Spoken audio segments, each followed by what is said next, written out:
le cœur de l'aube.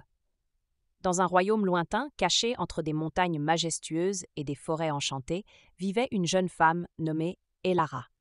Elle était connue pour sa bravoure et son cœur généreux. Depuis son enfance, Elara rêvait de découvrir le secret du grand pouvoir qui, selon les légendes, résidait au sommet de la montagne de l'Aube. Un jour, le village d'Elara fut attaqué par des créatures sombres venues des profondeurs de la terre. Les villageois, terrifiés, se réfugièrent dans leurs maisons, mais Elara ne pouvait rester les bras croisés.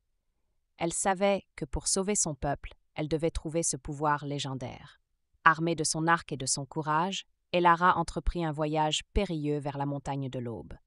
En chemin, elle rencontra un vieux sage qui lui révéla que le pouvoir qu'elle cherchait n'était pas une arme, mais une force intérieure. Le véritable pouvoir, dit-il, réside dans la volonté, la détermination et la paix en soi. Elara continua son voyage, affrontant des épreuves qui testèrent sa détermination.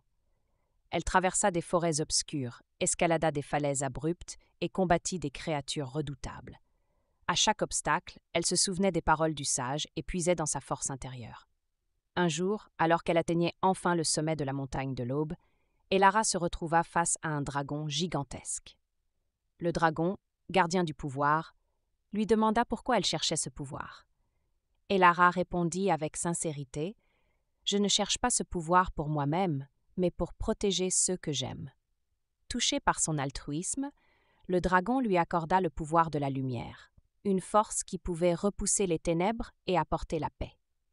Avec ce nouveau pouvoir, Elara retourna dans son village et repoussa les créatures sombres, sauvant ainsi son peuple. Le village célébra son retour, et Elara devint une légende, non pas pour le pouvoir qu'elle avait acquis, mais pour le courage et le don de soi dont elle avait fait preuve. Elle avait appris que la véritable force venait de l'intérieur et que la paix en soi était le plus grand des pouvoirs.